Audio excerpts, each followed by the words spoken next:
They weren't supposed to beat us, you know? No. They were supposed to lose. We had it from our Soviet intelligence operators. The Russians were supposed to burn up on exit. The rockets were no way to be up to par with ours.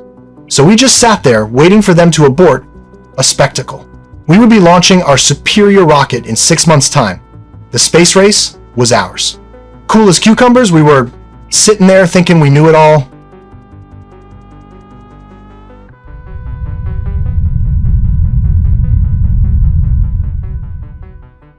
I remember thinking, those poor bastards, they will have to abort, or worst case scenario, they're gonna be heading to the fryer.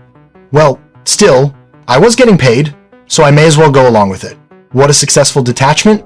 No way. No way. As soon as we saw the detachment, we knew they had done it. They had beat us. And all the shouting and arguing didn't mean shit. We had been duped, our informant had lied to us, double agent. We had lost the race. Lost. One of the most important achievements known to man. Slipped out of our hands. When they told me to go to the White House, part of me thought that my job was gone. But it didn't make sense, summoned to the White House, to be fired. Made no sense. If they wanted to fire me, they would have just done it. Now, gentlemen, as you all know, the impact of losing the space race has made us look second-rate. We look weak. We are supposed to be the strongest nation in the world. We cannot let this happen. We have a plan to rectify this mistake, to put the order back to the way it is supposed to be. But, in order to do this, we will need only top-level Brotherhood members. This mission will be top secret. Rather than tell you our plan, I will show you. Make no mistake, gentlemen, this will make America great again. We went to the White House private cinema. We watched Kubrick's 2001, A Space Odyssey. I know, I was just as confused as you are.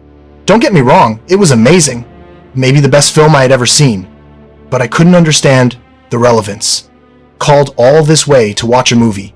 Maybe they were trying to inspire us. I just didn't get it. But after the movie was finished, the general explained everything. You see, Seymour, that film you just watched was financed by us. It's more than a movie, but more like a demonstration. We were trying to see if it would be possible to make a believable film, which would highlight the simulation of space and particularly the moon. And that's where you come into it. You see, Seymour, we want you to help us now film a mock exercise of how it would be if we actually went to the moon. You know that that's impossible. Especially with today's technology. Getting past the Van Allen belt would be a mission in itself. Seymour, I didn't bring you here to tell me what I already know. I brought you here to head up a team to make a mock exercise of what it would look like if it were possible. You're to go to England and meet Mr. Kubrick. Give him the full information on all you know. So I met Tom Cruise at a friend's wedding and I said, "You made Eyes Wide Shut with Kubrick?" And he went, yeah, I did. I said, "I heard he shot everything with NASA lenses. So the reason he was able to shoot Barry Lyndon, there's no lights in that movie. He shot it by candlelight, and the reason he was able to make it was because he had the best lenses, which were the NASA lenses that they took to the moon landing. So Kubrick shot everything with these lenses. Wow. How did Stanley Kubrick get those lenses?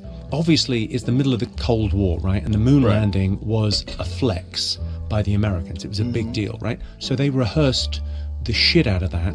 Who did they rehearse it with? Well, the best director in the world. So they brought in a young Stanley Kubrick, and he filmed the rehearsals. So they had to rehearse everything before they went up there.